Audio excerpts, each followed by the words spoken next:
Hi, everyone. Welcome back. Thanks for joining us today.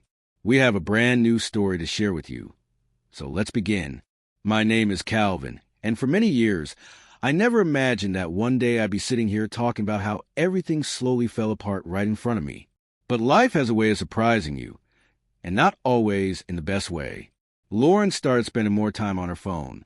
She began going out more, meeting up with people I had never heard of before. At first, I thought she was just expanding her social circle. After all, it's normal to make new friends. But these weren't the same people she used to talk about. They were completely new faces, and the way she spoke about them felt different. There was excitement in her voice, a spark, like she was rediscovering a part of herself that I wasn't included in. One evening, a woman I had never seen before showed up at our house. Lauren greeted her like an old friend, laughing and chatting as if they had known each other for years. Out of curiosity, I asked, "So, where did you guys meet?"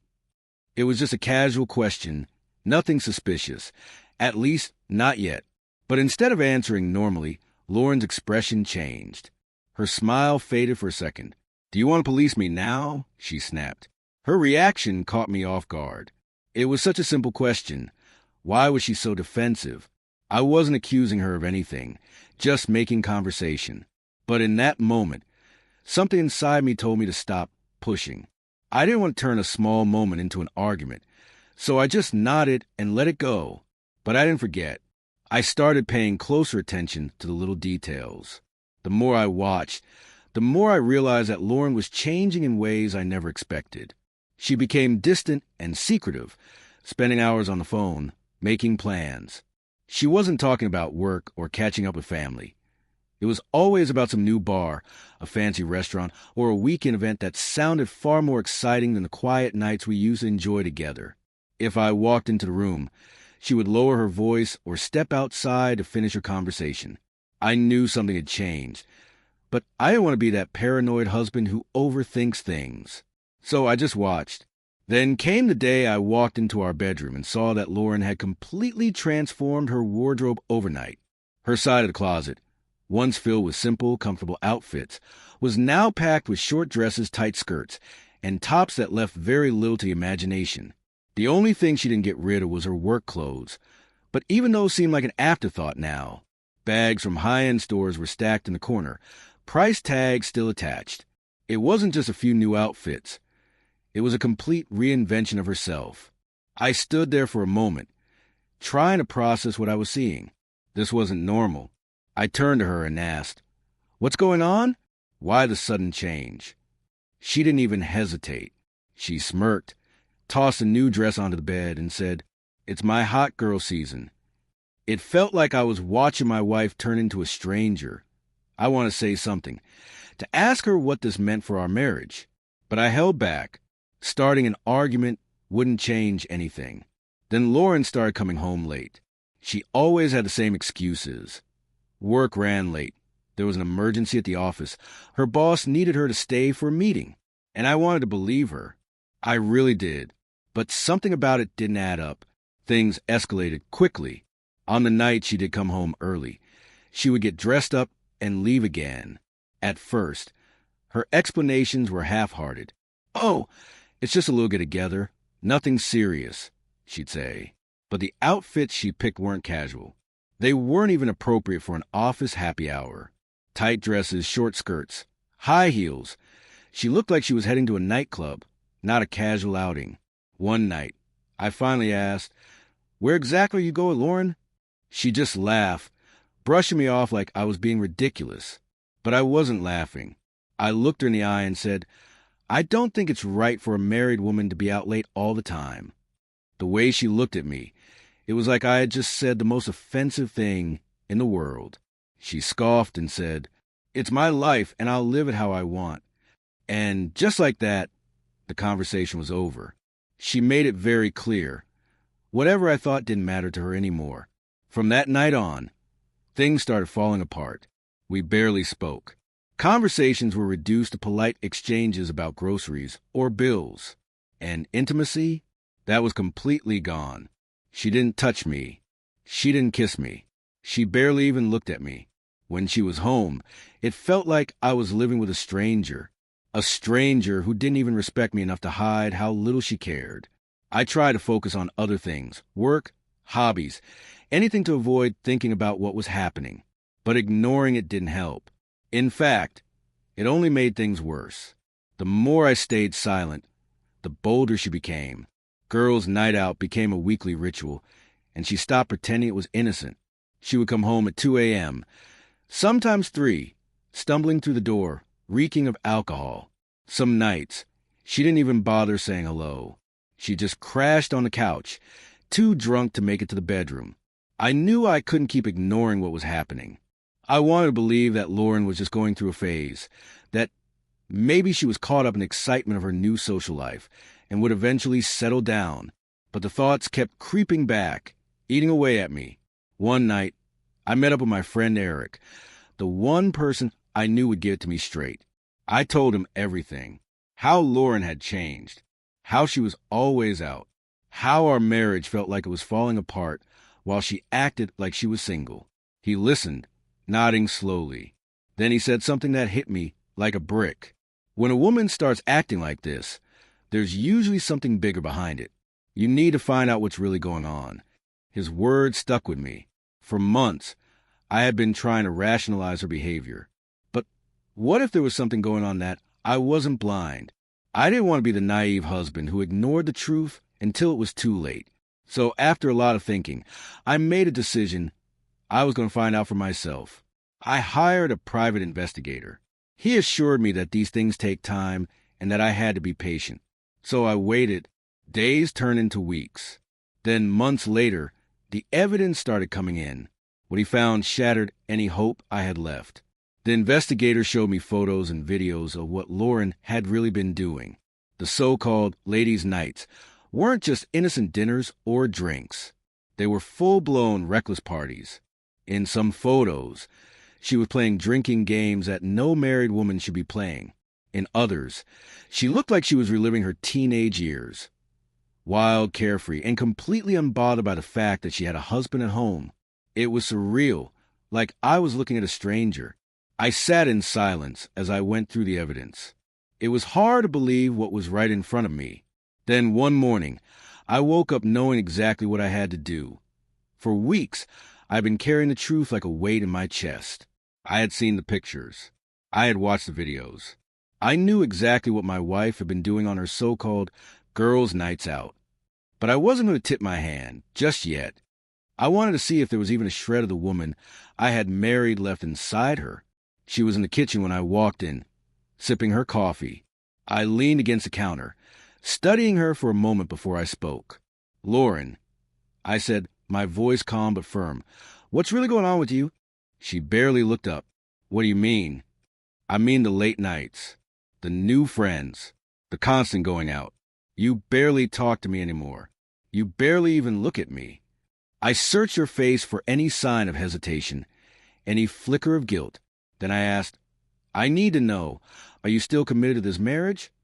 That was when she finally put her phone down.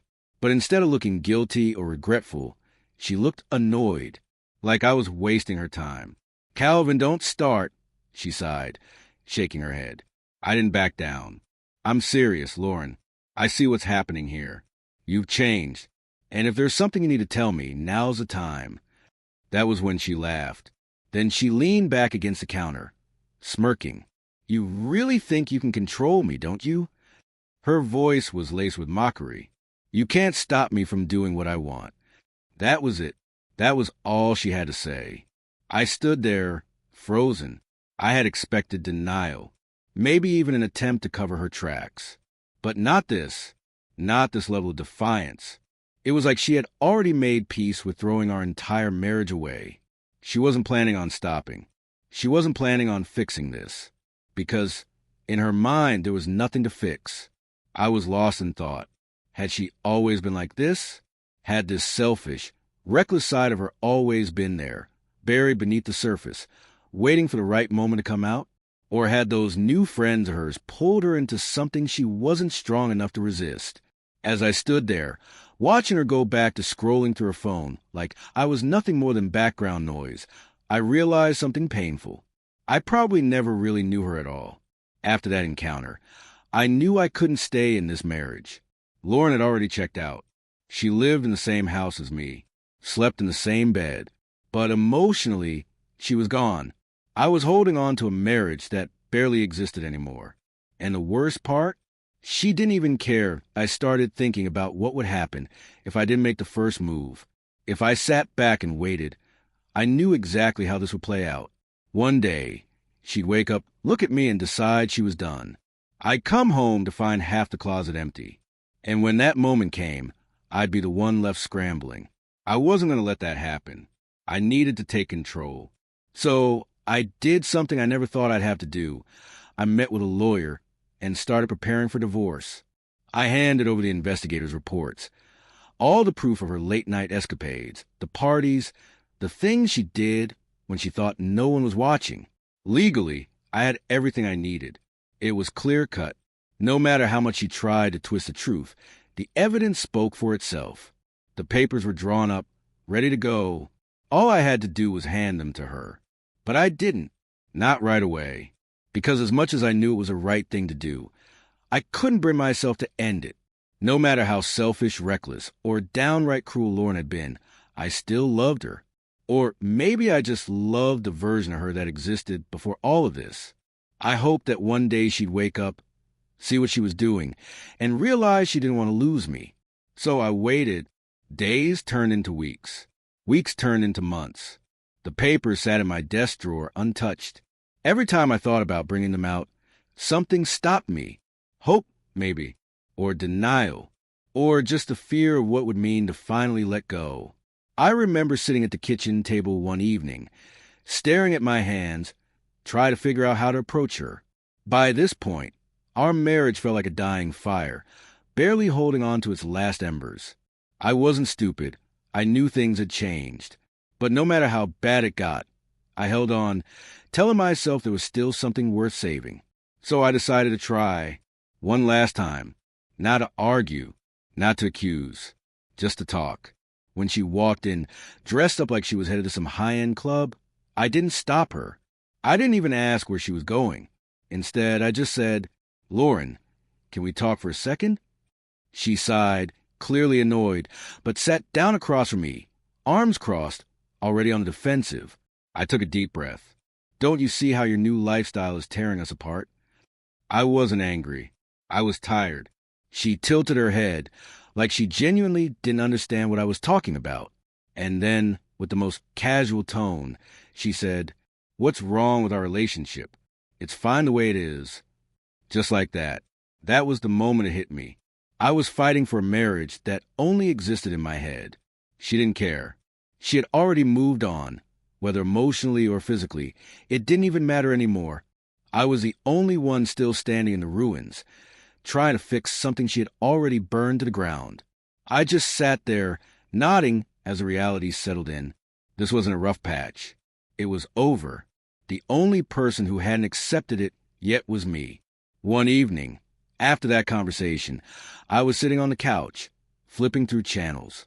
Lauren walked in, her heels clicking against the floor, dressed in one of her new outfits. It was tight, short, and designed to grab attention. She stood in front of me, arms crossed, tilting her head with that smug little smirk she had perfected over the last few months. "I'm going on a date," she said, her voice laced with arrogance, like she was daring me to react. She wanted to fight. Instead, I nodded, completely unfazed. "Great. I was wondering when you'd finally admit you've been meeting men outside." Her smile twitched just a little. She wasn't expecting that. I excused myself to the bedroom, grabbed my bag, and pulled out a neatly stacked folder. I came back quickly and without a word, handed it to her. She hesitated before taking it, her confidence slipping as she flipped through the pages. First the bank statements, then the photos, the videos. Pictures of her at parties, caught in the middle of games no married woman should be playing. She went pale. "You might want to reschedule that date," I said, leaning in just a little. "You're going to need a lawyer instead." For the first time in months, she had nothing to say. When I handed her those divorce papers, reality finally hit her. This wasn't a game anymore. At first, she refused to sign them. She acted like the papers didn't exist, leaving them untouched on the kitchen counter, as if ignoring them would make them disappear. That date she had been so eager to go on, she canceled it without a word. Suddenly, she wasn't in such a rush to be out with someone else. But I wasn't playing this back-and-forth game with her. My mind was made up. I was done with the excuses, the lies, and the complete lack of respect. Whether she signed them or not, I was moving forward. So I took the case to court. And that's when things got ugly. Lauren didn't take it well. Not even a little. She started throwing accusations left and right, painting me as some overbearing, controlling husband who was just mad that she wanted to have a life outside of me. She told the court that I was trying to punish her for being independent, that I was bitter and jealous.